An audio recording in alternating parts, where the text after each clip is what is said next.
اہل بیت اطہار علیہ السلام کی عظمت پر درود بھیجیں. محمد و آل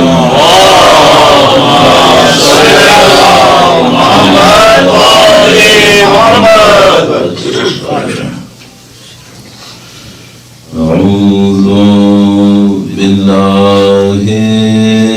من الشیطان الرجیم. بسم اللہ الرحمن الرحیم. الحمد للہ رب العالمین والصلاة والسلام على سید الانبیاء والمرسلین حبیب الہ العالمین ابی القاسم محمد اللہم صل علی محمد وعلى آلہ الطیبین الطاہرین سیما بقیت اللہ فی الأراضین. قال اللہ تعالی فی کتابہ الکریم بسم اللہ الرحمن الرحیم. ام حسبت ان اصحاب الكهف والرقیم كانوا من آیاتنا عجبا. درود بھیجو محمد و آل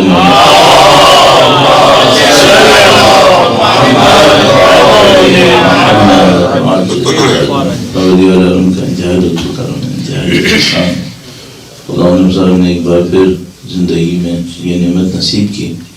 سید الشہداء کے فرش عزا پہ بیٹھے ہیں, سید الشہداء کے غم میں شریک ہوں, ہمارے دل اہل بیت اطہار کے نزدیک جائیں اور اس نورانیت کو حاصل کریں جس کے ساتھ خدا نے اہل بیت کو اس دنیا میں ارسال کیا. وہ نورانیتیں جو ہمارے لیے اس دنیا میں بھی سرمایہ ہیں, اس دنیا میں بھی سرمایہ ہیں, اور واقعاً اس نورانیت کی قدر و قیمت ہم کیسے جان سکتے ہیں؟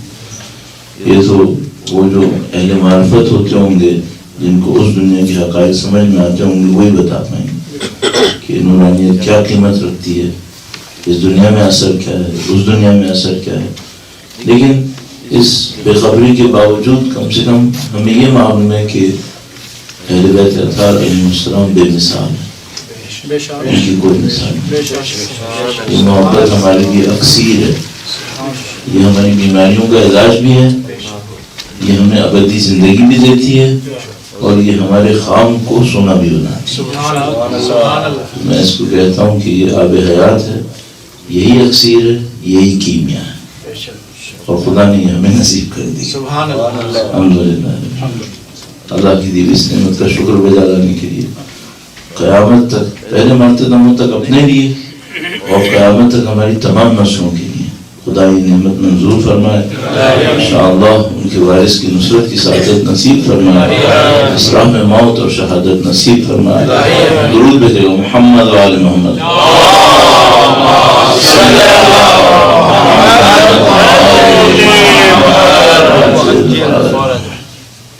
دین مبین میں جو انداز اختیار کیا انسان کی تربیت کا, وہ آگہی کے اوپر مبنی ہے, شعور کے اوپر مبنی ہے. اور دین کا کوئی انداز یہ نہیں ہے کہ وہ کسی کے اوپر جبر کرے گا اور وہ لوگوں سے زبردستی کوئی چیز منگوائے. ہاں بعض اوقات سوسائٹی کی جو جس کو ہم لوگ کہتے ہیں سوشل مینجمنٹ, اس کے اندر کچھ چیزیں ہوتی ہیں جس میں ایک جبر بھی انوالو ہوگا. تو مثال کے طور پر اگر ماہ مبارک رمضان ہے اور کوئی یہ چاہے کہ وہ علناً نعوذ باللہ تعالیٰ روزہ کھولے, علناً یہ کام کرے, ہاں سوشل مینرز کے اندر اس کی اجازت نہیں دی جا سکے گی. ہاں لیکن اگر ایک آدمی گھر میں بیٹھ کر روزہ نہیں رکھ رہا ہے, کوئی پوچھنے والا نہیں ہوگا کہ بھئی آپ نے رکھا ہے نہیں رکھا, کفارہ دیا یا نہیں دیا، اس میں دخالت نہیں کرے گا دین اسلام. آپ باہر اگر آئیں گے، سوسائٹی میں آئیں گے، تو اب آپ اپنے پرسنل ڈومین سے باہر ہیں، وہاں پر رولز اپلائی ہوں گے جیسے یہاں پر بھی ہوتے ہیں، دنیا میں ہر سوسائٹی کے اندر ہوتے ہیں. کتنی ہی سوسائٹی کہتی ہے کہ ہم آزاد ہیں، ہم یہ ہیں، ہم وہ ہیں، لیکن بہرحال باہر کچھ نہ کچھ اصول و ضوابط ہوتے ہیں. تو دین مبین آزادی چاہتا ہے، وہ چاہتا ہے کہ وہ اللہ رحم کرے گا انشاءاللہ. درود بھیجو محمد و آل محمد صلی اللہ محمد و آل محمد وعجل. تو دین یہ نہیں چاہتا کہ ہم جبر کریں، دین چاہتا ہے سمجھائیں. اچھا جب دین سمجھائے گا تو دین سمجھانے میں الفاظ کو استعمال کرے گا. یعنی ہم انسان ایک دوسرے کے ساتھ کیسے کمیونیکیٹ کرتے ہیں، تو ظاہر ہے کہ ہم لینگویج کے ذریعے سے کمیونیکیٹ کرتے ہیں. اور جیسے آپ یہ کہتے ہیں کہ کوئی زبان آئے گی بیچ میں، اب بہت ساری مشکلات مفاہیم کی نہیں ہوں گی، الفاظ کی ہوں گی. یہ جو زبان بیچ میں آتی ہے، کوئی نہ کوئی کمیونیکیشن کے لیے میڈیم تو آئے گا آپ کے پاس. ظاہر ہے ہم لوگ ایک دوسرے کے دماغ سے تو رابطہ نہیں کر سکتے، وہ نبی ہیں جو وحی دریافت کر رہے ہوتے ہیں، اور بعض خاص حالات میں عام انسان الہام لے رہے ہوتے ہیں. لیکن اس کے سوا جو کچھ بھی ہے وہ کمیونیکیشن زبان سے ہی ہے. تو جیسے الفاظ بیچ میں آتے ہیں، بہت ساری مس انڈرسٹینڈنگز کے لیے گراؤنڈ بن جاتا ہے. اور اس کی وجہ کیا ہوتی ہے؟ اس کی وجہ یہ ہوتی ہے کہ کہنے والا کچھ کہہ رہا ہوتا ہے، سننے والا کچھ اور سمجھ رہا ہوتا ہے. کیوں؟ کیونکہ اس کو اس لفظ کا وہ معنی نہیں پتا جو آپ کو پتا ہے. تو اور یہ وہ مشکل ہے جو قرآن فہمی کے اندر بہت آئے گی، روایت کی سمجھ کے اندر بہت آئے گی. میں ایک دو مثالیں عرض کرتا ہوں. درود بھیجے گا محمد و آل محمد.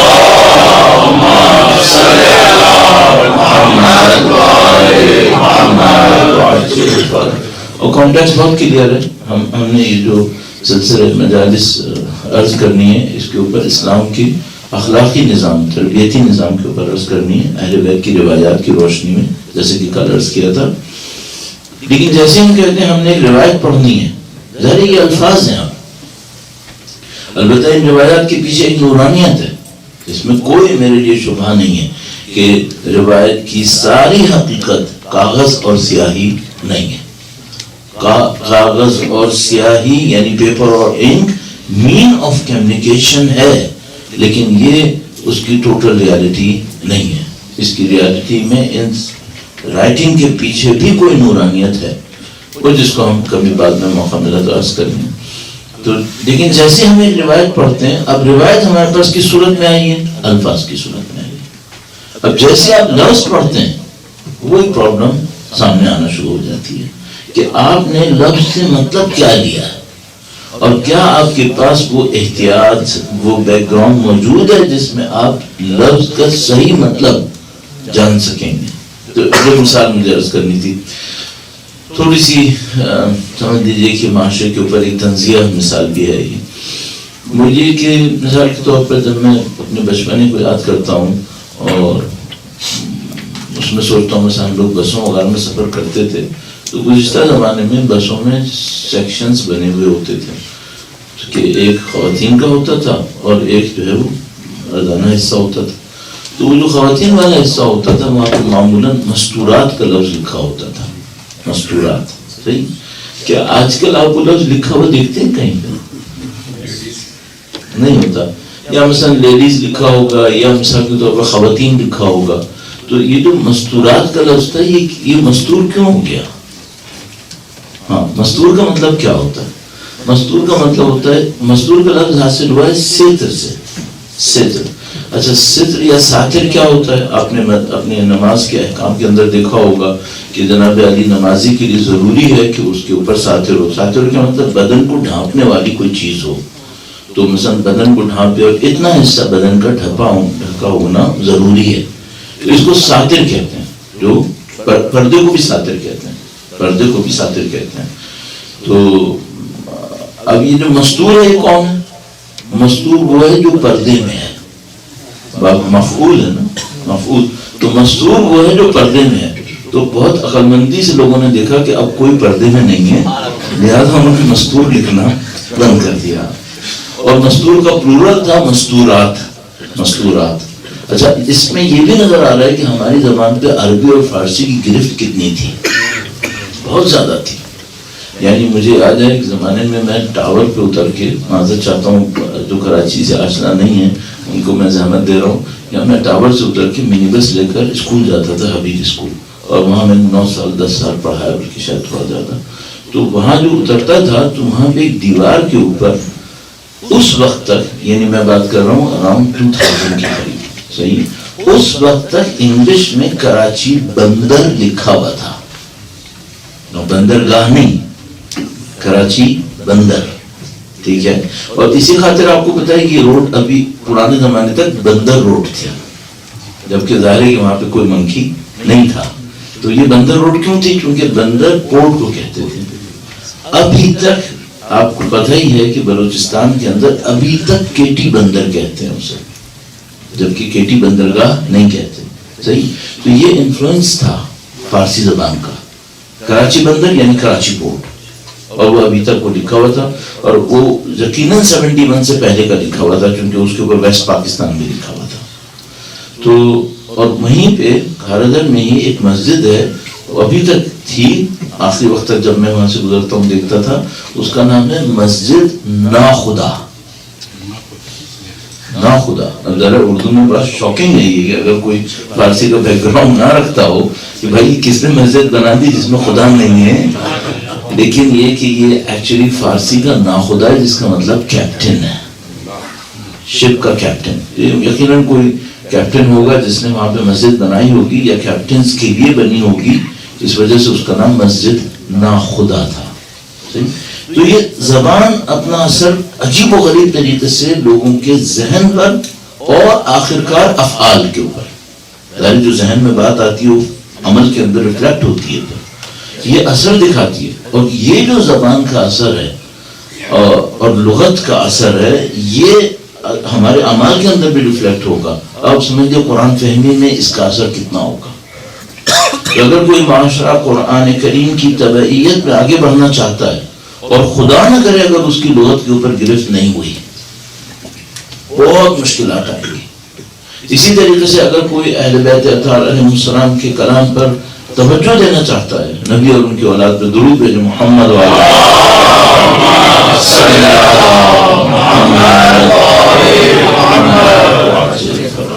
اور خدا کے نعوذ باللہ اس کی اس معاملے کے اوپر گرفت نہیں ہوئی، انتہائی سنگین نتائج آنے والے ہیں۔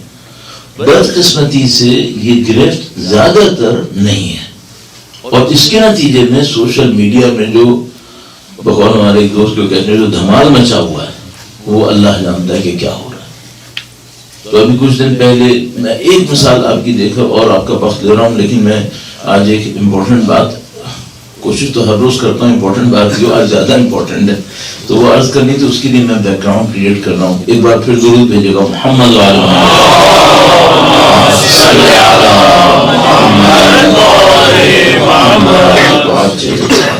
تو آپ کے پاس ایک عبارت ہے، چاہے قرآن کریم ہے، چاہے حدیث نبوی ہے، چاہے قول معصوم علیہ السلام ہے، اور اس لفظ کو آپ نے سمجھنا ہے جو اس عبارت کے اندر آ گیا ہے، ٹھیک ہے۔ اس کے اوپر علوم بنے ہوئے، ہرمونیٹکس و فنا کہ کس طریقے سے لغت کا سمجھنا آپ کے لیے امپورٹنٹ ہے، اور لغت کو جو اسپیسیفک لغت کو جو علم ڈیل کرتا ہے، جو ویکیبلری کو ڈیل کرتا ہے، اس کو ہم تقریباً لیکسیکوگرافی کہہ سکتے ہیں۔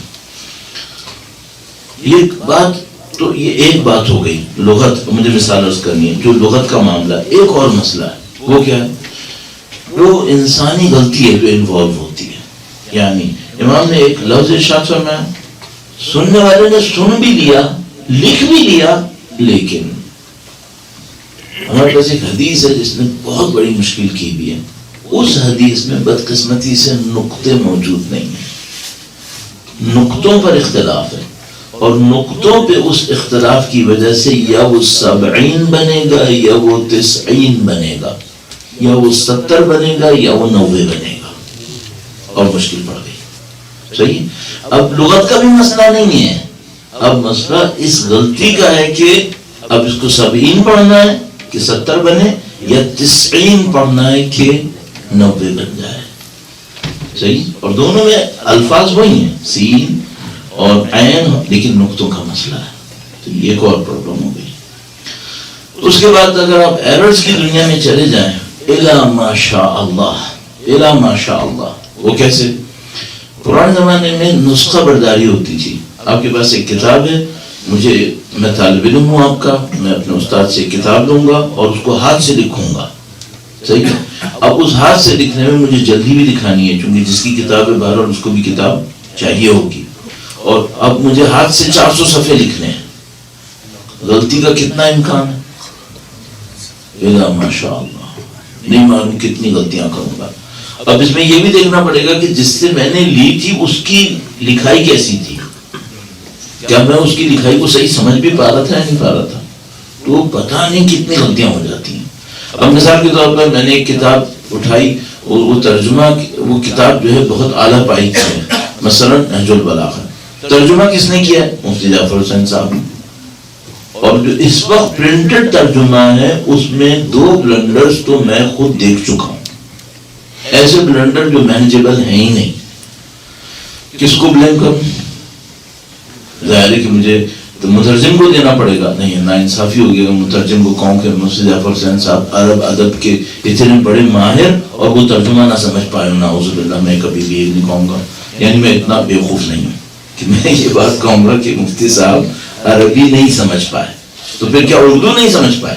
نہیں، یہ بھی نہیں کہوں گا. تو کیا ہوا ہوگا؟ بیچ میں ایک کاتب بھی ہے، بیچ میں ان کا کوئی شاگرد بھی ہے جو ان کے رف پیپر سے فیئر کر رہا ہوگا. اور اس دوران میں پروبیبلی مفتی صاحب انتقال بھی کر چکے ہوں گے. صحیح ہے. اور یہ بھی ممکن ہے کہ مفتی صاحب نے 500 صفحے ترجمہ کر کے رکھے ہوں گے، ان میں سے ایک صفحہ مس ہو گیا ہوگا اور وہ کسی اور نے ترجمہ کر کے پورا کیا ہوگا. یہ بھی ہوا ہوگا. تو جب آپ ایررز کی دنیا میں آ جاتے ہیں تو پھر تو کوئی حساب نہیں ہے اس کے اندر.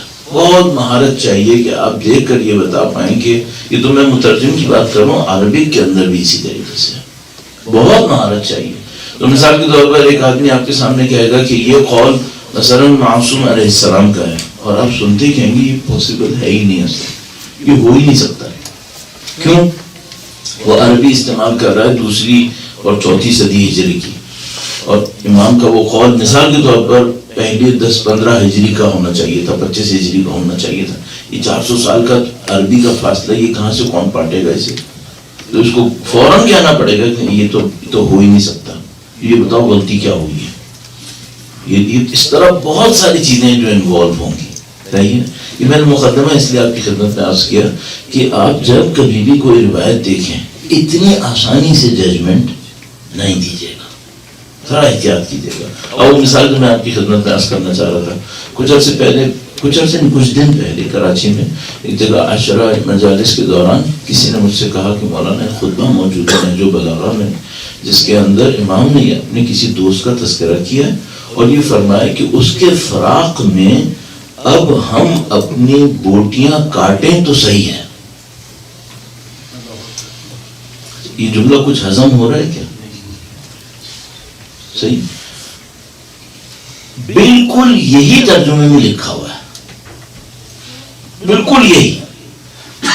اب یعنی پہلے تو اب الحمدللہ مجھے اتنا تجربہ ہو گیا کہ جیسے ہی کوئی مجھے کہتا ہے تو میں یہ نہیں کہتا کہ تم غلط کہہ رہے ہو. کیوں؟ کیونکہ مجھے پتا ہے کہ یہ سب پاسبل ہے کہ غلطیاں ہو جاتی ہیں. ٹھیک ہے. تو میں نے ان سے کہا کہ بھائی آپ ایسا کریں، خطبہ مجھے بھیج دیجیے. انہوں نے بھیج دیا اور ایگزیکٹلی صحیح کہا تھا انہوں نے. یہی لکھا ہوا ہے کہ اب ہم ان کے فراق میں اپنی بوٹیاں کاٹیں تو صحیح ہے. اچھا، ہمارا کام کیا ہوتا ہے؟ ہمارا کام ظاہر ہے پہلا کام یہ ہوتا ہے کہ ہم کسی چیک کریں عربک میں کیا ہے، عربک میں کیا ہے. اچھا، اس کے ساتھ ایک اور کام ہم یہ کر سکتے ہیں کہ ترجمہ ایک تو نہیں ہوا. مفتی جعفر حسین صاحب کے علاوہ علامہ ذیشان جوادی صاحب اللہ مقام انہوں نے بھی کیا. اس طرح جدید دور کے اندر اور دوسرے ترجمے بھی ہوئے ہیں. امروی صاحب کا بھی ایک ترجمہ موجود ہے اور بھی دوسرے ترجمے موجود ہیں. تو جو عربی نہ بھی جانتا ہو تو کم سے کم یہ تو کر سکتا ہے کہ تھوڑا سا اگر اس کو ڈسپیوٹڈ لگ رہا ہے تو 2-3 ترجمے اور بھی دیکھ لیں لیکن چلو الحمدللہ ہم طالب علم تھے, ہمیں تھوڑی بہت عربی آتی ہے تو ہمیں عربی دیکھنے کا موقع مل گیا. احتیاطاً میں نے میں نے آغا جوادی صاحب کا بھی ترجمہ دیکھ لیا, وہ تھوڑا سا مختلف تھا لیکن پرابلم کو وہ بھی سولو نہیں کر رہا تھا, پرابلم کہیں اور ہے. اچھا پرابلم ہے کیا, عربی میں ہے کیا؟ میں آپ کی خدمت میں عرض کرتا ہوں, مجھے کسی سے یہ کہنا کہ وہ بہت زحمت کر کے اپنی جگہ سے اٹھے مجھے بالکل اچھا نہیں لگتا ہے. آپ مطمئن رہیے گا, آپ کو اٹھا کے اور بٹھا کے مجھے کچھ نصیب نہیں ہونے والا. لیکن میں سوچتا ہوں ایک مس مینجمنٹ ہے کہ مثلا پیچھے جگہ اب لوگ ادھر ادھر ڈھونڈتے رہیں اور وہ آگے ہیں اور بیچ سے گزرنا پڑے, تو آپ جو یہاں تشریف فرمائیں تھوڑا سا آگے آ جائیے درود بھیجتے ہوئے.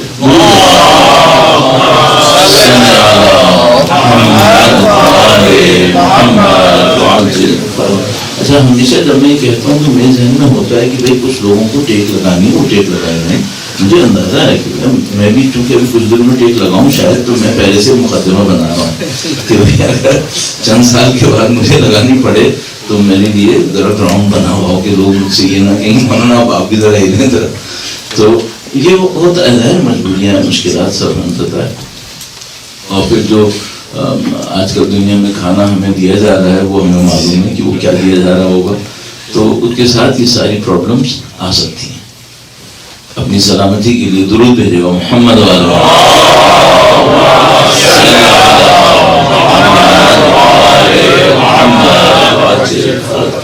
خلاصہ کلام یہ کہ ہم نے عربی دیکھی اور عربی میں محاورہ استعمال ہوا تھا. وہ محاورہ کیا ہے؟ يعض الظالم على يديه يقول يا ليتني اتخذت مع الرسول سبيلا. قرآن کریم نے یہ بیان کیا ہے کہ ایک دن آئے گا جب ظالم اپنے ہاتھ پہ کاٹے گا اور کہے گا کاش میں نے فلانی کے ساتھ دوستی کر لی ہوتی. اچھا یہ جو ظالم اس دن اپنے ہاتھ پہ کاٹے گا تو کیا واقعاً وہ ہاتھ پہ کاٹے گا؟ اچھا وہ ہاتھ پہ کاٹتا کیسے ہے؟ چھری مارتا ہے؟ چھری مارتا ہے نہیں, ہاتھ سے. یہ محاورہ ہے. مثلا جب انسان تعصب میں ہوتا ہے, افسوس میں ہوتا ہے, تو وہ آپ نے بچوں کو دیکھا ہوگا بچپن میں, میرا خیال میں آپ سب نے اور میں نے بھی کیا ہوگا کہ ہم لوگ گھڑی بناتے تھے اپنے یہاں. تو وہ جب افسوس اور حسرت میں ہوتا ہے تو اپنے ہاتھ کو اپنے دانتوں میں لے کے کاٹتا ہے. صحیح. مولا نے یہ محاورہ استعمال کیا تھا وہاں پہ, اور اس ترجمے میں کیا لکھا ہے کہ اب حق ہے کہ ہم اپنی بوٹیاں کاٹیں. بندہ خدا بوٹیاں کہاں سے لے آیا؟ میں واقعا حیران ہوں. یہ جو بھی تھا جس نے یہ ہنر کیا ہے, اصل بوٹیوں کی یہاں پہ کوئی گنجائش نہیں ہے. ایک ہاتھ ہے یعوز, امام نے یعوز استعمال کیا ہے. فعل یعوز کا مطلب دانت سے کاٹنا ہوتا ہے, نہ کہ بوٹیاں اکھیڑ دینا. وہ محاورے کے اندر بھی بوٹیاں نہیں ہیں. پتہ نہیں وہاں مترجم کہاں سے بوٹیاں لے کر آگے, مجھے واقعا سمجھ میں نہیں آیا. اب میں نے بتایا غلطیاں کہاں سے ہوتی ہیں. مفتی صاحب کو نہیں کہہ رہا ہوں, کوئی سمجھے میں نعوذ باللہ ان کو کہہ رہا ہوں. بہت عجیب آدمی تھے, اردو میں بھی ان کا ادب بہت آگے تھا اور فارسی ادبیات کے بھی وہ ماہر تھے. تو ان سے تو یہ غلطی 1% چانس بھی نہیں کہ انہوں نے کی. یہ کسی نے بیچ میں کام کیا ہے, کوئی میرے جیسے کہ ہاتھ لگ گیا اور اس نے اپنا ہنر دکھا دیا. تو محاورہ کیا تھا؟ محاورہ یہ تھا یعوذ الظالم, یعنی مثلا کوئی ظالم اپنے دانت سے اپنے ہاتھ پہ کاٹے گا. کاٹے گا کیا واقعہ؟ نہیں کاٹنا نہیں ہے بھائی, محاورہ ہے یہ. صحیح ہے. وہ کھمبا ہے تو وہ بھائی کیا واقعہ اس کے اوپر تار لگے ہوئے کیا؟ نہیں تارنے لگے ہوئے, مطلب ہے کہ لمبا ہے وہ. ٹھیک ہے. تو وہ ظالم اپنے ہاتھ پہ کاٹے گا دانت سے, نہ بوٹیوں ووٹیوں کا کوئی معاملہ نہیں ہے. امام یہ فرما رہے ہیں ان جیسوں کے جانے پر اب کوئی افسوس کرے تو حق ہے. ختم. یہ مس انڈرسٹینڈنگ اس لیول تک جا سکتی ہیں. تو تھوڑا سا روایات کی, یہ میں نے آج اتنی تفصیل سے آپ کی خدمت میں اس لیے عرض کیا کہ روایات کا معاملہ سنگین ہوتا ہے. صرف ترجمے کے اوپر اکتفا نہیں کی جا سکتی. اگر آپ کو کوئی چیز ذرا سی لگ رہی ہے کہ بھائی یہ کھٹک رہی ہے کچھ, تو کسی سے جو تھوڑا بہت عربی جانتا ہو مشورہ کر لیں. اگر نہیں کوئی ایسا مل رہا تو ترجمے کے اندر کوئی ویریشن کہیں اور سے بھی دیکھ لیں تاکہ اس مشکل کے اندر مبتلا نہ ہوں. اب اس کے اوپر ایک اور مشکل آئے گی, وہ میں اب آپ کی خدمت میں عرض کروں گا. درود بھیجے گا محمد والے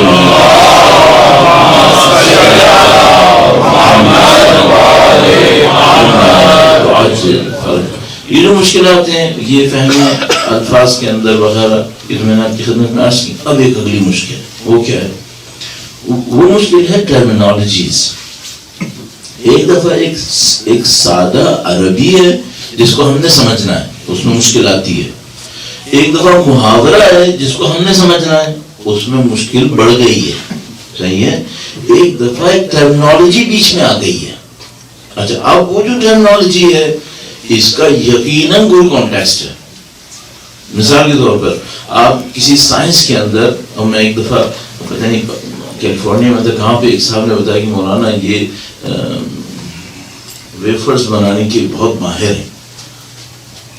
پہلے جھٹکے میں تو میں سوچا کہ یار یہ کوئی بسکٹ کے ویفر بنائے, وہ کیلیفورنیا میں کیا کر رہا ہوگا. اور پھر مجھے خیال ہے کہ نہیں بھائی یہ وہ ہے, یہ سلیکان ویلی, یہاں ویفر کچھ اور ہے. تو آپ سمجھ رہے ہیں کہ یہ مشکل آ سکتی ہے کہ آپ, انہوں نے ویفر کہا تو میں تو وہاں سے آیا ہوں اور میرا آئی ٹی کا بیک گراؤنڈ اتنا نہیں ہے, ظاہر ہے ہی نہیں, تو میں تو ویفر کچھ اور سمجھوں گا. لیکن پھر مجھے یاد آیا کہ بھائی یہ سلیکان ویلی ہے, یہاں پہ ویفر ایک اور چیز بھی ہوتی ہے, یہ اس کے ماہر ہوں گے. تو آپ فوراً آپ کو پک کرنا پڑے گا کہ یہ جو ٹرم استعمال کی گئی ہے یہ کس سائنس کی اور کس سوسائٹی کی انوائرمنٹ کے اندر استعمال کی گئی ہے. تو وہ شاید نہ ہو جو آپ سمجھ رہے ہیں. اچھا آپ کے یہاں وہی استعمال ہو رہا ہوگا, وہاں وہ نہیں ہوگا, آپ کو اس کے انوائرمنٹ میں جا کے چیک کرنا پڑے گا. اور جب آپ اس فیلڈ میں آتے ہیں نا تو کمپلیکیشن آسمان پہ پہنچ جاتی ہے. کیوں؟ کیونکہ اگر آپ کو سائنس کی خبر ہی نہیں تھی پھر کیا ہوگا. اب آپ کے ذہن میں چانس پہ بھی نہیں آئے گا کہ یہ سمپل ورڈ نہیں ہے, یہ ٹرمینالوجی ہے. ٹھیک ہے. تو اگر میں کسی عام آدمی سے بالکل جس کا آئی ٹی کا سلیکان ویلی اور کیلیفورنیا میں نہیں بتاؤں, اس سے کہوں کہ وہ ویفر کی ایک کمپنی میں کام کرتے ہیں, تو کیا سوچے گا کہ یقیناً یہ کوئی انگلش بسکٹ وغیرہ ٹائپ کی کوئی کمپنی ہوگی جس کے اندر ہی کام کر رہے ہوں گے. صحیح ہے. اور اس کے دماغ کے کسی گوشے میں بھی نہیں آئے گا کہ بھائی یہ کچھ اور معاملہ ہے. یہ صحیح, یہ روایتوں میں ہوا ہے. آپ کو جا کے دیکھنا پڑے گا کہ کہیں ٹرمینالوجی تو نہیں ہے کوئی یہ جس کو آپ اور میں نہیں سمجھ پا رہے ہیں, لیکن اس کا مطلب کچھ اور ہوگا. اب اس میں کیا ہے, اس میں بہت زیادہ مشکل ہمیں آ رہی ہے قلب کے اندر. قلب ایک ٹرمینالوجی ہے. قلب سادہ یہ دل کا پمپنگ اسٹیشن نہیں ہے.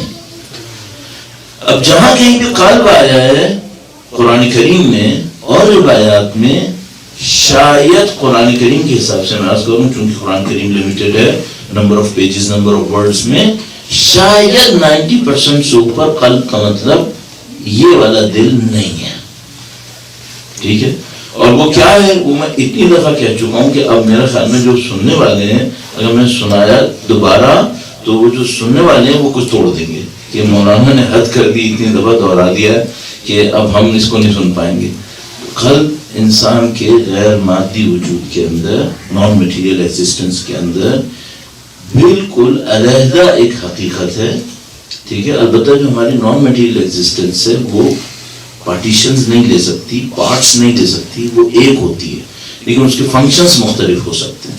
تو جو ہماری نان میٹیریل ایگزسٹنس ہے اس کے اندر ہمارا ایک حصہ ہے, وہ حصہ 2-3 اہم انتہائی اہم کام کر رہا ہوتا ہے, اس میں سے ایک فیصلے ہیں.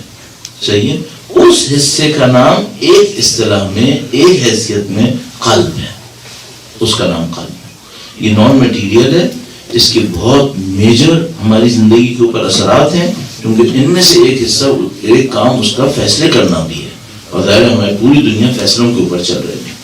تو قلب انتہائی اہم ہے. آپ جو دعا پڑھیں گے, آپ جو اچھا کام کریں گے, نعوذ باللہ خدا نہ کرے میرے جیسا کوئی غلط کام کرے گا, سب کا اثر براہ راست قلب کے اوپر ہوگا.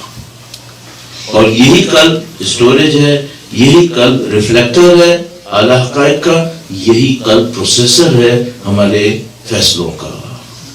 تو قلب سگنیفیکنٹ پارٹ ہے ہمارے نان میٹیریل ایگزسٹنس کا, اور یہ ہمیں جنت و جہنم کی طرف پہنچاتا ہے. اب اگر آپ نے قلب سنا روایت کے اندر یا آیت کے اندر, تو آیت کے اندر تو میں آرام سے آپ سے کہہ رہا ہوں مور دین 90% چانس یہ ہے کہ قلب کا مطلب وہ ہے. اور روایتوں کے اندر چونکہ روایت انلمیٹڈ ہو سکتی ہیں نمبر آف ٹائم کے حساب سے, تو وہ میں نہیں کہہ سکتا کہ اس کے اندر کتنی پرسنٹیج, لیکن موسٹ پروبیبلی قلب کا مطلب وہی ہے جو میں نے ابھی آپ کی خدمت میں اجمالاً عرض کیا. ٹھیک ہے, تو یہ سب کچھ ہو سکتا ہے. اب اس میں آتے ہوئے کل میں نے آپ سے ایک وعدہ کیا تھا, وہ میں پورا کرنا چاہ رہا ہوں, اور وہ ہے عقل کے اوپر. جتنی مشکل میں نے آپ سے بتائی ہے ساری کی ساری ایک معنی میں ملٹیپلائی ہو کر عقل کے اوپر آ رہی ہے, اور اس کی وجہ میں آپ کی خدمت میں عرض کروں گا. درود بھیجے گا محمد علی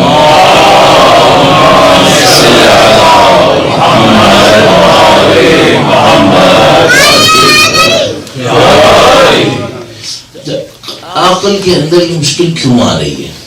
عقل کے اندر مشکل اس وجہ سے آ رہی ہے کہ بالآخر دنیا کا تقریباً ہر فرد مانے گا کہ ہمارے پاس عقل نام کی کوئی چیز ہے, اور اگر وہ اپنے لیے نہ مانے تو خیر وہ بہت ہی خطرناک تو اس کا اعتراف ہوگا اور اس میں مسائل بہت زیادہ ہوں گے. تو عقل تو ہے, لیکن عقل کا مطلب کیا ہے؟ اب یہاں پہ جس طرح قلب میں تھا مطلب دو ایگزسٹنس ہیں, ایک میٹیریل ہے اور ایک نان میٹیریل ہے. یعنی اگر آپ قلب اس کو کہنا چاہ رہے ہیں تو قرآن و حدیث اس کے اوپر میچ نہیں کرے گی. ٹھیک ہے, تو آپ عقل کس کو کہنا چاہتے ہیں؟ کیا آپ کے نزدیک عقل برین ہے, دماغ ہے؟ روایات اس کے اوپر میچ نہیں کر رہی ہیں, روایات اس کے حساب میں نہیں آ رہی ہیں, آیتیں بھی اس کے حساب میں نہیں آئیں گی. میں ایک آیت سے اپنی بات کو شروع کرتا ہوں اور انشاءاللہ میں آپ کو وقت دوں گا. 20 منٹ ہیں ہمارے پاس ابھی, تقریباً 20 سے 25 منٹ, اور ہم کوشش کریں گے کہ 20 منٹ میں اس کو کسی جگہ تک کم از کم پہنچا سکیں کہ عقل کا معاملہ کیا بنے گا. ضرور بھیجے گا محمد والا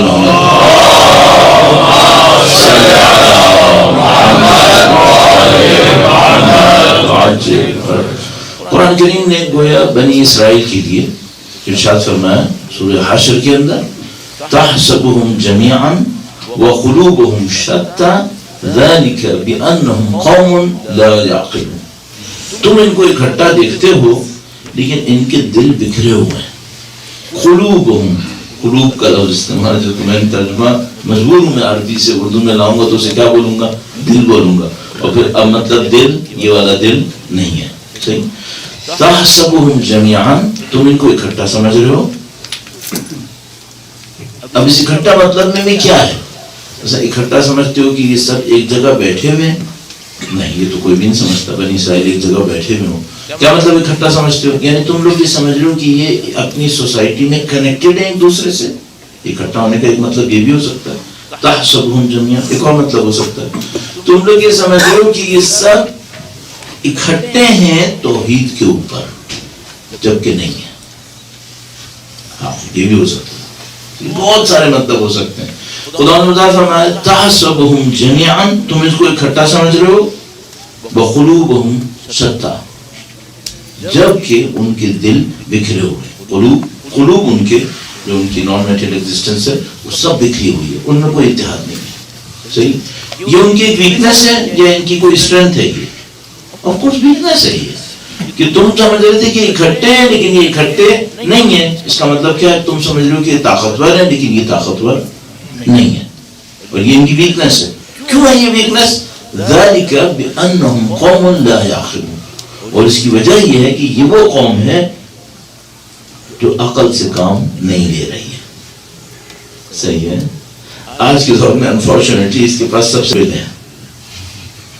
صحیح ہے, اور قرآن کریم فرما رہا ہے کہ یہ اپنی عقل سے کام نہیں لے رہے. یہ کون سی عقل ہے؟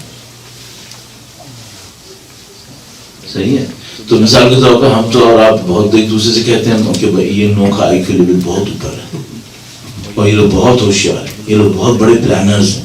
بہت سارے جملے جو ہم فضیلتوں میں کہتے چلے جائیں گے. اور قرآن کریم کیا فرما رہا ہے؟ ذالک بانہم قوم لا یعقلون, ان میں تعقل نہیں ہے, ان میں عقل نہیں ہے. یہ کون سی عقل ہے؟ صحیح, تو آپ فوراً مجھ سے کہیں گے ورنہ ہمیں بھی سمجھ میں آ رہا ہے کہ برین کچھ اور ہوتا ہے. یہاں برین کا تو کوئی کاؤنٹ ہی نہیں ہے. یہاں کوئی بات برین کی سیٹ ہو سکتی ہے اس میں؟ اس آیت پہ برین لگ سکتا ہے کیا؟ نہیں, برین نہیں ہے. تو کیا لگ سکتا ہے یہاں پہ؟ یہ ہمیں دیکھنا پڑے گا. اب یہاں پہ عقل کا مطلب کیا لینا ہے؟ صحیح, بس اگر عقل کا مطلب یہاں برین لینا چاہیں وہ تو کنفرم فٹ نہیں ہوگا. صحیح. اب ہم عقل کا مطلب لے لیتے ہیں کیلکولیشنز، صحیح ہے، اور پلاننگ. تو کیا یہ لوگ پلاننگ اور کیلکولیشن میں چھوٹے تھے، کم تھے؟ نہیں، کافی ٹھیک ٹھاک تھے، پہلے بھی تھے، شاید ابھی بھی ہوں گے. تو آپ ان کو کیا کہنا چاہیں گے؟ یہ کون سی عقل ہے؟ اب میں انٹر ہو رہا ہوں عقل کے اندر، ٹھیک ہے. اب ظاہر میرا جو اورینٹیشن ہے اس وقت وہ اہل بیت کی روایات کے اوپر ہے، تو میں وہیں سے سہارا لوں گا. درود بھیجے گا محمد وعلیہ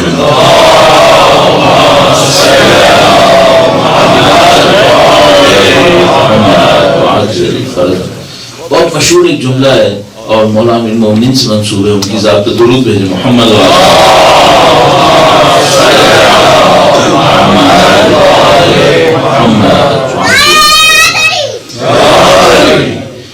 اصول کافی میں ہے، جلد اول اور صفحہ نمبر 11. مجھے یاد اس لیے رہ گیا کہ تینوں میں ایک تھا، تو اس کو یاد کرنا میرے لیے آسان تھا. میں اتنا ماہر نہیں ہوں، میں بعد میں دیکھ کے بولوں گا. تو العقل ما عبد به الرحمن واکتسب به الجنان. بہت مشہور. عقل وہ ہے جس سے رحمان کی بندگی کی جاتی ہے اور جنتوں کو کسب کیا جاتا ہے.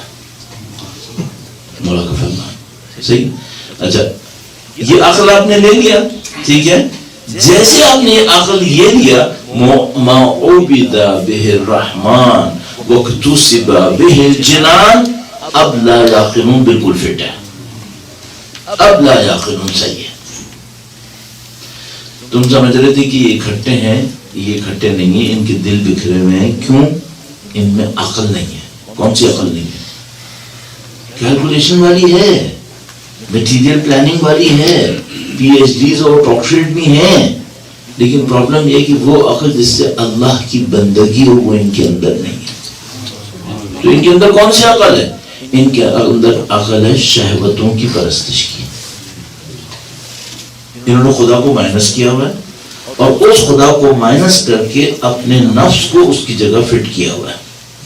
اور اس کے لیے قرآن کریم نے فرمایا تھا ارأیت من اتخذ الہہ ہواہ، تم نے اس کو دیکھا جس نے اپنا معبود، جس کی وہ بندگی کرتا ہے، پرستش کرتا ہے، جو کہتا ہے وہ کر لیتا ہے، کس کو قرار دیا ہے؟ اللہ کو نہیں، اپنی ہوا و حوث کو. یہ اپنی ہوا و حوث کی ایسی مانتا ہے جیسے کوئی اللہ کا بندہ اللہ کی مانتا ہے. ٹھیک ہے. تو جیسے کوئی یہ کام کرے کہ وہ اللہ کی بندگی کے بجائے اس کی ریپلیسمنٹ میں کسی اور کی سننے لگے، اس کا مطلب کیا ہے؟ اس کی عقل ظاہر ہو چکی ہے، اس کی عقل ظاہر ہو گئی ہے اس پوائنٹ کے اوپر. کیوں؟ العقل ما عبد به الرحمن، عقل وہ ہے جس سے رحمان کی بندگی ہوتی ہے. جیسے انسان بندگی سے نکلے، اس کا مطلب کیا ہے؟ اب اس کے پاس عقل نہیں. تو پوچھنے والے نے فوراً پوچھا اس روایت کے اندر کہ پھر وہ فلانی کے پاس کیا ہے؟ تو وہ صرف مکاری ہے، وہ صرف مکاری ہے، عقل نہیں ہے. عقل کا شبہ ہے. امام نے الفاظ جو استعمال کیے کہ شبہ ہے، یعنی عقل کی مشابہ، عقل کی سیکنڈ کاپی ایک ہے، عقل نہیں ہے. صحیح ہے. یہ سیکنڈ کاپی اس وقت فرسٹ کی جگہ اہمیت پا چکی ہے اور آپ اسی کو لینے یہاں آئے. صاحب آپ اس عقل کو لینا تو یہاں نہیں آئے جس کے ذریعے وہ بدا بہر رحمان ہے. غلط کیا ڈھونڈتے؟ سادہ سی بات. اب یہ ہے کہ یہ اگر عقل وہ ہے معبد بہر رحمان، اس کو ڈھونڈنا کہاں ہے؟ ملے گی کہاں؟ ہم پھنسے ہوئے. صاف بات ہے. ہم ایک ایسے معاشرے میں پھنسے میں جہاں رحمان کی بندگی یعنی عقل مفقود ہے. اور بدقسمتی سے خود یا خوش قسمتی خدا کہہ رہا ہے کہ اس عقل سے جس سے رحمان کی بندگی نہ ہو میرے پاس کوئی حساب باز نہیں ہوتا ہے. میرے کو کوئی حساب نہیں اس کا، میں اس کو کاؤنٹ نہیں کرتا. مجھے وہ عقل چاہیے جس سے رحمان کی بندگی ہو. لہذا جس قوم کو ہم لوگ سب سے زیادہ طاقتور سمجھ رہے ہیں دوسری عقل کے معاملے میں، خدا تعالیٰ فرما رہا ہے کہ ادھر دیکھیں، ادھر دیکھیں، ادھر دیکھنے کا کوئی فائدہ نہیں ہے. وہ خدا متعال فرما رہے کہ اس میں میں حساب نہیں کرتا، بلکہ میرے نزدیک ان کے پاس عقل ہے ہی نہیں. اچھا اب مجھے تھوڑا سا کنسنٹریٹ کرنا ہے معوذ بہ الرحمن وقتصب بہ الجنان کے اوپر. درود بھیجے گا محمد والا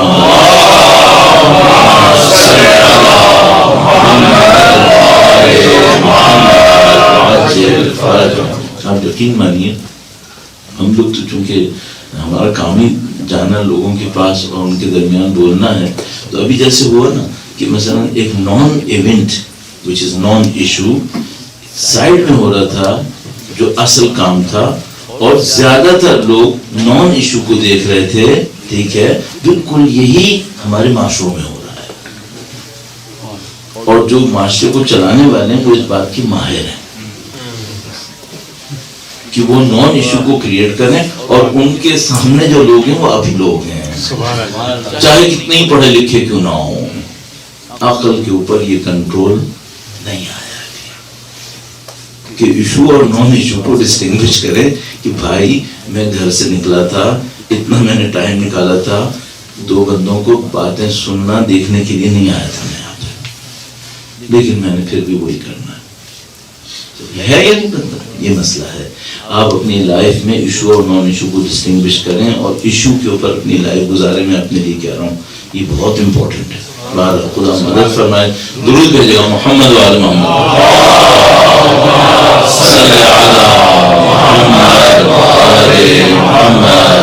صلی محمد.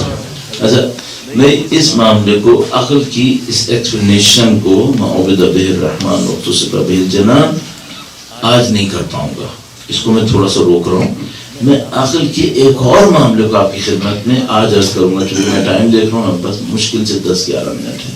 ٹھیک ہے، تو میں عقل کے ایک اور معاملے کو ابھی آپ کی خدمت میں عرض کرتا ہوں، اور وہ جو دوسرا والا ایشو ہے معوذ بہ الرحمن، اس کو میں کل کے لیے رکھتا ہوں. اس میں ایک بہت امپورٹنٹ پارٹ ہے، وہ میں 10 منٹ میں نہیں کہہ سکتا. صحیح ہے، تو میں خراب کر دوں گا اس کو اگر میں نے ابھی شروع کیا اور پھر بیچ میں آپ سے کہا کہ میں آدھا بول رہا ہوں آدھا بعد میں بولوں گا. اگر آدھا نہ میں زندہ رہا پتہ نہیں، نہ آپ زندہ نہیں. انشاءاللہ آپ تو زندہ رہیں. کوئی کیوں میں کسی کے لیے کہوں، پتہ نہیں کیوں ہم لوگ کبھی ہم سے کوئی کہے کہ شاید ہم میں سے کوئی نہ ہو، تو کوئی میں نے آج تک نہیں دیکھا کہے انشاءاللہ. نہیں دیکھا. مجھے سمجھ نہیں آتا ہے اس پہ انشاءاللہ کیوں نہیں کہتے. کیا اللہ کی مرضی آئی کہ مریں تو بچ سکتے ہیں، تو انشاءاللہ کیوں نہیں کہتے. ڈر لگتا ہے لوگوں کو، اس پہ انشاءاللہ کہہ دیا اور کہیں فرشتے نے کبھی نہ سنا ہو یہی سن کے بیٹھ گیا، تو وہ کہیں ساری برکتیں نہیں پہنچی نہ جائے کہ تم نے کہا تھا انشاءاللہ. ڈرنے کی ضرورت نہیں ہے، موت کا ایک وقت ہے، اس میں کوئی تبدیلی نہیں ہو پائے گی. مولانا جلال الدین رومی کے بارے میں آپ کو پتہ ہے اوپینین بہت ڈیوائیڈڈ ہے. بہت لوگ ان کے بہت سخت مخالف ہیں اور بہت سارے لوگ ان کے بہت سخت معتقد بھی ہیں. لیکن مولانا جلال الدین رومی نے بعض اوقات کو ایسی باتیں بھی کہی ہیں جن کا واقعہ دیکھ کے تعجب ہوتا ہے کہ اس بندے سے لڑنے کا اتنا زیادہ فائدہ شاید نہیں ہوگا. اس پہ ایک مثنوی میں ایک جگہ کے اوپر مولانا جلال الدین رومی نے موت کو ایکسپلین کیا ہے، اور اس میں انہوں نے کہا کہ جب بھی اس عالم سے پہلے، اور میں ابھی 10 منٹ میں اس عالم کو بھی تذکرہ کرنا ہے، اس عالم سے پہلے جب بھی کہیں ہم مرے ہیں تو ہمیں فائدہ ہوا ہے، اب موت سے کیوں ڈر رہے ہیں. بہت اچھا تھا. بس انہوں نے کہا کہ جب مثال کے طور پہ نباتات ہوتے ہیں یعنی پلانٹس، پودے، یہ مرتے ہیں تو ان کو کوئی جانور کھاتا ہے. صحیح، پھر وہ جانور مرتے ہیں تو وہ ہماری طرف آتے ہیں. صحیح، تو وہ ہر مرنے پر اپ گریڈ ہو رہا ہوتا ہے. تو میں مرنے سے کیوں ڈر رہا ہوں؟ ہاں، کیز مردن کم شدم، کب میں مرنے سے کم ہوا تھا کہ اب ڈر رہا ہوں کہ کم ہو جاؤں گا. میں ہمیشہ مرنے سے بڑا تھا، تو کیز مردن کم شدم، کب مرنے سے میں کم ہوا تھا اب کیوں ڈر رہا ہوں. تو یقیناً موت کے اندر بہت بڑی ترقی ہے. یقیناً چاہے مجرم مرے موت پہ ترقی ملے. کیوں؟ کیونکہ وہ جرم کا جو بار ہوگا وہ سزا کے مرحلے میں داخل ہو کے یقیناً کم ہونا شروع ہو جائے گا. تو حتیٰ مجرم کے لیے بھی مرنے میں بھی آسانی ہوگی کہ وہ جو باہر جرم تھا وہ اب بہرحال کم ہونا شروع ہو جائے گا مرنے کے بعد.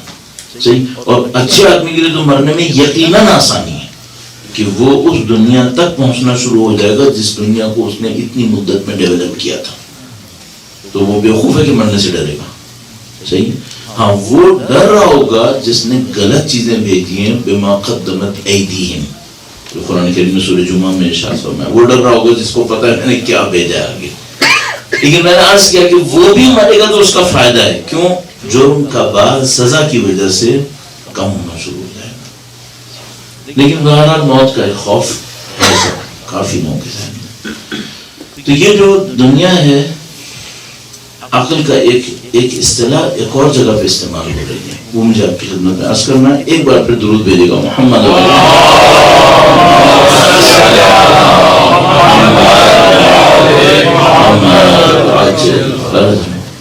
بعض اوقات یہ اینالوگ گھڑی بہت کام آتی ہے اور بعض لوگوں کی بڑا غلط طریقے سے بھی کام آتی ہے، اس میں پتہ نہیں کہاں کہاں کی شباہتیں نکال لیتے ہیں.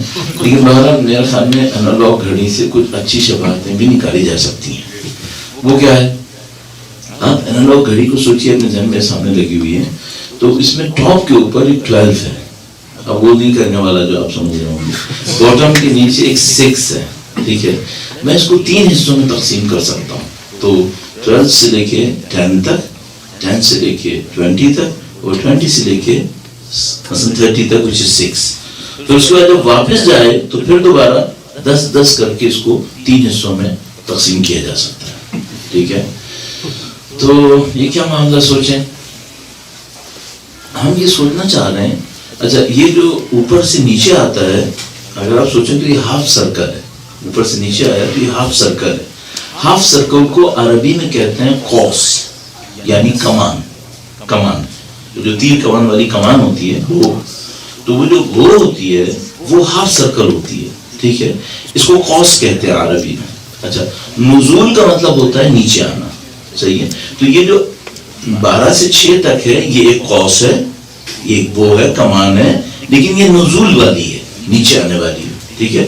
اس کے بعد ایک اور کمان ہے لیکن وہ قوس سعود ہے، یعنی اوپر جانے والی ہے. ٹھیک ہے.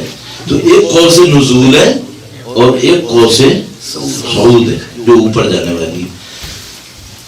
دونوں میں سیکوینس ایک ہی ہے، ایک میں نیچے آ رہا ہے ایک میں اوپر جا رہا ہے. وہ کیسے؟ یا اللہ مدد کرنا. خود اللہ جو مصدر ہے ہر چیز کا، خالق کائنات ہے، اس کے بعد آپ لگا لیں 10، یعنی ادھر رائٹ ہینڈ کے اوپر 2 سے لے کے 4 تک، یعنی 10 منٹ سے لے کے 20 منٹ تک. ٹھیک ہے. اس کو ہم کہتے ہیں عالم عقل. یہ عقل ہے. یہ عقل کیا ہے؟ اس عقل کا کوئی تعلق انسان کی اس کو ادراکیہ سے نہیں ہے. ٹھیک ہے. یہ عقل کیا ہے؟ یہ عقل وہ موجودات ہیں جو محض نورانیت ہے. نورانیت محض.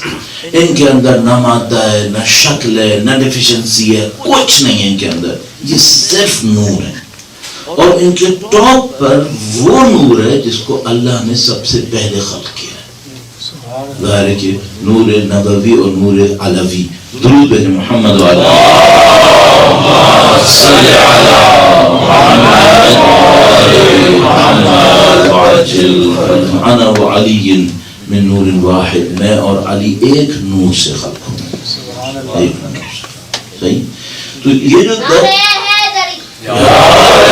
10 سے لے کر 10 منٹ سے لے کر 20 منٹ تک، یعنی نمبرز کے اندر 2 سے لے کے 4 تک، یہ ایک عالم عقل ہے. اس عالم عقل میں نورانیت محض ہے. اچھا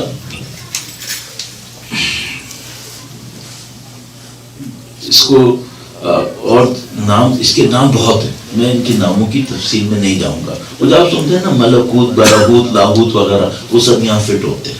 صحیح. اب میں اس میں نہیں جاؤں گا چونکہ ہم اس میں گئے تو پھر کام گزر چلا جائے گا. وہ ایک اور گیم ہوتا ہے جس میں لوگ اپنے علم سے کھیل رہے ہوتے ہیں. ان کو پتا ہوتا ہے لوگوں کو یہ سمجھ میں نہیں آئے گا تو وہ اس سے کھیل رہے ہوتے ہیں. ہمیں اگر یہ ناانصافی ہے، کبھی بھی نہیں کرنا چاہیے. تو یہ ایک عالم عقل ہے جو اللہ کے بعد ہے، اور یہ وہ موجودات ہیں جو نورانیت محض ہیں، ان کے اندر کوئی ڈیفیشنسی نہیں ہے، ان کے ٹاپ پر وہ نور ہے جس کو اللہ نے خلق کیا ہے، اور یہ ایک فیز ہے کریشن کا، صحیح، یہ سب مخلوق ہے ظاہر، لیکن یہ ٹاپ آف دا کریشنز ہیں۔ اس کے بعد آپ دوسرے عالم میں انٹر ہوتے ہیں، اس کو آپ 4 سے لے کے 6 تک کہہ سکتے ہیں۔ اچھا، میں معذرت میں ذرا سا آپ کو یہ بھی عرض کرتا چلوں، ممکن ہے کوئی اور آپ کو مثال میں یہ کہے کہ 12 سے لے کے 2 تک عالم عقل ہے، اور 2 سے لے کے 4 تک دوسرا والا عالم ہے جس کا نام ہے عالم مثال۔ تو نمبر ایشو نہیں ہے ہمارے پاس، یہ ایشو ہے کہ یہ عالم کس ترتیب میں ہے۔ بس خالق ہے، اس کے بعد عالم عقل ہے جو نورانیت محض ہے، ٹھیک ہے، اور اس میں نبی اور اہل بیت اطہار علیہ السلام کے انوار مقدسہ قرار پاتے ہیں۔ اس میں بھی بہت ساری لیولز ہو سکتے ہیں جس کا ہمیں علم نہیں ہے، لیکن ہمیں یہ پتا ہے کہ بہرحال اس کے ٹاپ پر وہ نور نبوی ہے اور عالوی ہے، اور اس کے بعد کا بھی مجھے نہیں پتا، یعنی ہم نہیں کہہ سکتے کس لیول کے اوپر بعد۔ اور مثلا ہم ایک اور نور مقدسہ جس کے احترام میں نبوی کھڑے ہو جاتے ہیں، وہ اس کو کہاں پہ رکھیں گے یہ ہمیں نہیں معلوم، یہ اس عالم عقل کے درجات کیا ہیں یہ ہمیں نہیں معلوم، صحیح۔ اور اگر حضرت سلمان اہل بیت بن جاتے ہیں تو عالم عقل میں کہاں جاتے ہیں پھر، یہ ہمیں نہیں معلوم، مجھے نہیں معلوم، صحیح، کسی کو پتا ہوگا شاید۔ تو یہ خدا ہے جس کے بعد ایک عالم عقل ہے جس میں نورانیت محض فنا۔ اس عالم عقل کے بعد ایک اور عالم ہے جس کے اندر اب ڈیفیشنسیز آنا شروع ہو گئی ہیں۔ وہ ڈیفیشنسیز کیا ہیں؟ اس کی لیمٹس ہیں، اس کا ڈیوریشن ہے، وہ جو نور محض ہے اس کو کہتے ہیں مجرد، یعنی ہر چیز سے نکلا ہوا، ہر چیز سے فارغ، کسی بھی خرابی، کسی بھی نقص، کسی بھی عیب سے فارغ، اس کو کہتے ہیں مجرد۔ تو جو عالم عقل ہے وہ نور محض ہے، وہ مجرد ہے، مجرد تام کہیں گے اس کو، جو سب سے ٹاپ پہ ہوگا۔ اس کے بعد ڈیفیشنسی شروع ہو جاتی ہیں، اور اس کا نام ہے عالم مثال، جس کو واپسی کے سفر میں ہم برزخ کہیں گے، جس کو واپسی کے سفر میں برزخ کہیں گے۔ تو ابھی ہم قوس نزول کی بات کر رہے ہیں۔ قوس نزول میں خدا ہے، عالم عقل ہے، عالم مثال ہے، اور چوتھا عالم عالم دنیا ہے۔ تو اب اس دنیا کو یا تو آپ 6 تعبیر کر لیں یا 4 سے لے کے 8 تعبیر کر لیں، آپ کی مرضی ہے، اس میں کوئی اتنا بڑا مسئلہ نہیں ہے۔ بس خالق، عالم عقل، عالم مثال، اور سب سے پست جگہ کون سی ہے؟ اور اس کا نام اسی لیے دنیا ہے کہ یہ سب سے پست ہے۔ یہ الدنیا دنیا، دعائے نبوہ کے اندر دنیا ہے ہی پست، دنیا دنیا۔ کیوں یہ اتنی پست ہے؟ کیونکہ یہ اپنی اوصاف میں اپنے خالق سے سب سے دور ہے، لیکن یہ بہت پست ہے۔ لیکن اس کے ساتھ ایک مشکل ہے، یہ اپنے پست ہونے کے باوجود بہت کم مدت کے اندر گولڈن اپرچونٹی دیتی ہے کہ آپ ڈیولپ کر لیں۔ یہ اس کی مشکل ہے، جس کے لیے امام نے فرمایا کہ یہ وہ بازار تجارت ہے جہاں عرفاء اللہ سے خرید رہے ہیں، اگر کوئی سمجھ سکے، اور باقی لوگ سونا اور پیسہ خرید رہے ہیں، دنیا خرید رہے ہیں، صحیح۔ تو عالم خدا ہے، عالم عقل ہے، عالم مثال ہے، پھر یہ دنیا ہے، ٹھیک ہے۔ یہ ہو گیا قوس نزول۔ اب انسان دنیا کے اندر ہے، میں دنیا کے اندر ہوں، انشاءاللہ مرتے ہی کہاں جاؤں گا؟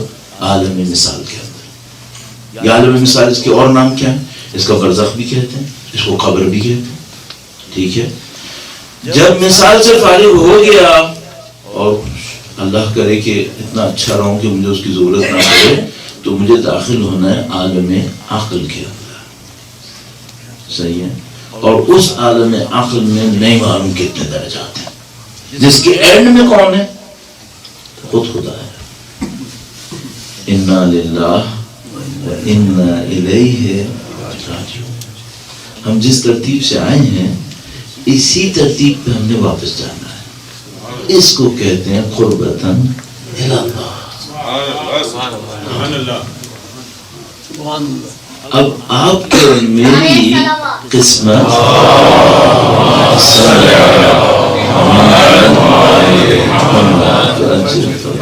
یہ بیچارہ تو کھیل رہا ہے، اس کو نہیں پتا کہ کیا کر رہا ہے. خیر آپ کو درود کا جواب مل جائے گا انشاءاللہ. تو اب یہ ہماری قسمت پہ ہے کہ ہم دنیا میں رہتے ہوئے دنیا میں پھنسیں اور یہاں اپنا اسکور جس میں ہم 0 پہ آئے تھے مائنس میں لے جائیں. نعوذ باللہ تعالی. یا دنیا میں آئیں، گولڈن اپرچونٹی ہے، بونس ایونٹ ہے، یہاں پہ وہ کمائیں کہ دنیا میں بھی کامیاب اور آپ کو برزخ میں رکنے کی کوئی ضرورت نہیں چونکہ آپ عالم عقل میں داخل ہو چکے ہیں. اللہ اکبر. ایسے صدیوں میں 2-4 لوگ آتے ہیں، صدیوں میں 2-4 لوگ ایسے آتے ہیں جو اس دنیا کے اندر رہتے ہوئے عالم عقل میں جا چکے ہوتے ہیں. صدیوں میں 2-4 لوگ آتے ہیں ایسے. اور یہ جو میں آپ سے عرض کر رہا ہوں اس وجہ سے نہیں کہ مجھے پتا ہے، اس وجہ سے کہ آیت اللہ خمینی نے اپنی کتاب معاد کے اندر اس کو کلیم کیا ہوا ہے. موسٹ پروبیبلی آیت اللہ قاضی ان لوگوں میں سے ہیں جو یہاں پہ رہتے ہوئے عالم عقل میں داخل ہو گئے تھے. صحیح. یہ قوس نزول ہے، یہ قوس صعود ہے. صحیح ہے. اب آپ کی اور میری قسمت ہے کہ 50-60 سال میں کہاں پہنچے. میں نے عرض کیا پرابلم ہمارے ساتھ یہ ہے کہ ہم 0 پہ انٹر ہوئے لا تعلمون شیئا سے، کہ ہم فی بطون امہاتکم لا تعلمون شیئا، وہاں سے ہم خلق ہوئے 0 سے. خدا نہ کرے نعوذ باللہ تعالی اگر قسمت خراب ہوئی تو ہم انسان کی شکل پہ انٹر ہوئے اور 8 جانوروں کی شکل لے کے ایگزٹ کر سکتے ہیں. اس کا مطلب ہے ہمارا اسکور -80 ہوگا. اس کا مطلب یہ ہے کہ برزخ میں پہنچ کر پہلے تو اتنا ٹائم لگے گا کہ وہ 8 حیوانی شکلیں زائل ہوں. لاکھوں سال ہو گئے ایک شکل کو زائل کرنے میں. 8 کو زائل کرنے میں کتنی دیر لگے گی اللہ جانتا ہے. ٹھیک ہے. اس کے بعد ہم وہاں پہنچیں گے جہاں دنیا میں آئے تھے. اب وہ کرنا پڑے گا جو دنیا میں ہونا تھا. کتنا عرصہ لگے گا بھائی؟ یہاں تو 50 سال لگنے تھے، وہاں نہیں معلوم، اللہ جانتا ہے. جب کر لیں گے اس کے بعد کہیں گے کہ اب تم وہاں پر آئے ہو جہاں برزخ میں کام شروع ہونا ہے. اب کتنے سال لگیں گے خدا ہی جانتا ہے. تو اس خاطر بعض لوگوں کی برزخ لاکھوں سال کی ہے، بعض لوگوں کی برزخ ہزاروں سال کی ہے، اور بعض لوگوں کی برزخ ایکچولی ان کو رکنے کی ضرورت نہیں چونکہ وہ پہلے ہی برزخ کا کام کر چکے ہیں. ایک اور کیٹیگری ہے جو برزخ میں نہیں رکے گی، وہ بدبخت ہے جس کو برزخ آپریشن کے ذریعے بھی صحیح نہیں کر پائے گی، تو اس کو سیدھا جہنم میں ہی جانا ہے. تو برزخ میں اس کا اسٹے نہیں ہے. تو ہمارے پاس روایتوں میں موجود ہے کہ 2 گروپ ایسے ہیں جو برزخ میں صرف 3 دن رکیں گے. ایک وہ گروپ ہے جو بہت اچھا ہے جس کو برزخ کی ضرورت نہیں چونکہ برزخ کا کام پہلے سے کر چکا ہے، اور ایک وہ ہے جس کو برزخ کا کوئی فائدہ نہیں ہوگا. باقی سب کو حسب استطاعت یا توفیق برزخ میں رکنا پڑے گا. صحیح. تو ایسا محترم آپ کے پاس ایک عالم آخر ہے، ایک عالم مثال ہے، ایک عالم دنیا ہے. واپسی پہ پھر دوبارہ عالم دنیا کے بعد عالم مثال ہے اور عالم آخر ہے، یہاں تک کہ خدا مثال. ٹھیک ہے. اچھا اب اس میں بھی تو ایک عقل آئی ہے، اس کا کوئی تعلق ہماری عقل سے ہے نہیں، یہ کچھ اور عقل ہے. تو یہ جو ہمارے پاس ہے یہ کچھ اور عقل ہے. دیکھیں ہم اپنی زندگی کے خاص لمحات میں اس عقل سے جو نور محض و مجرد تام ہے چند سیکنڈ کا کنیکشن ڈیولپ کر سکتے ہیں. اگر وہ کنیکشن ہم بنانے میں کامیاب ہو گئے تو وہاں سے نورانیت کا ایک ایکسٹرا آرڈنری فلو اور انفلکس ہماری روح کے اوپر آ سکتا ہے جس سے ہم ان میں سے کچھ خصوصیات کسب کر سکتے ہیں جو عالم عقل کی موجودات کے اندر رہ گئے. عالم عقل میں جو موجودات ہیں ان کی کچھ خصوصیات ہیں، مجرد تام ہیں، ان کے اندر کوئی ڈیفیشنسی نہیں ہے. اگر ہم اپنی عقل کو جو یہاں پہ ہماری عقل ہے ایک خاص طریقے سے استعمال کرتے ہیں تو اس میں اس دنیا عالم عقل سے کنیکشن کی پاسبلٹی موجود ہے. یعنی ایسا نہیں ہے کہ ہم جو یہاں پر ہیں ہمارے پاس اس عالم عقل سے کنیکشن کا کوئی ذریعہ نہیں ہے. شاید اس وجہ سے ہمارے والے کو بھی عقل کہا گیا، شاید کہ نہیں ایک کنیکشن بن سکتا ہے یہاں سے. تو آپ کے پاس ایک بہت قیمتی ہیرا موجود ہے. یہ قیمتی ہیرا آپ کو کنیکٹ کر سکتا ہے ایک پوری مائنڈ سے اگر آپ اس کی پراپرٹیز کو صحیح طریقے سے یوٹیلائز کریں. اور وہ لوگ جو عالم عقل میں داخل ہوئے انہوں نے یہی کام کیا.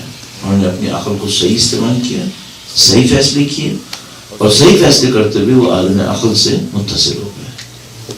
بہرحال اب یہ جو عقل کی بات تھی یہ بھی آپ نے دیکھا کہ میں سوچا تھا میں 10 منٹ میں ختم کروں گا تو 15 منٹ پھر بھی لگ گئے. صحیح. تو وہ جو دوسری والی عقل ہے یعنی ہماری والی عقل، اس پہ تو ابھی کل ہم انشاءاللہ ہم اس کے اوپر بات کرنے کی کوشش کریں گے.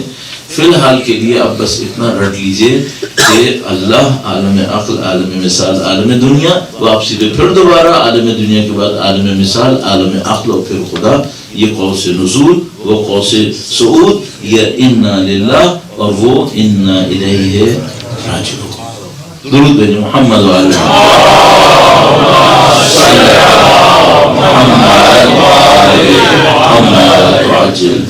اور قربۃ الی اللہ یہی ہے کہ ہمیں خدا سے قریب ہونا ہے. اور یہ جبری اور قہری ہے.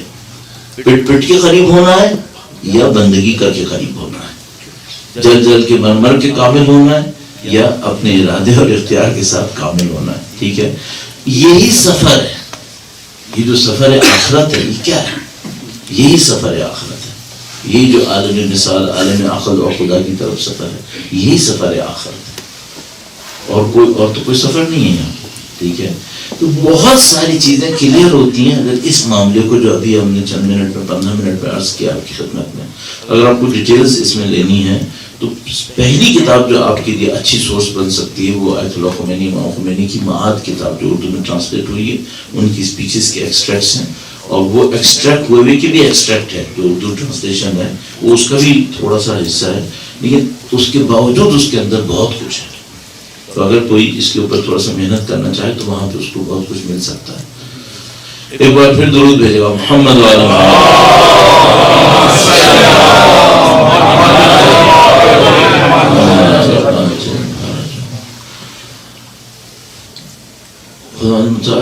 خدا متعال نے ہمارے پاس بہت سارے امکانات رکھے ہوئے ہیں. یہ جو آپ کے دل میں سید الشہداء کی محبت ہے یہ ایکچولی کیا ہے نہیں معلوم.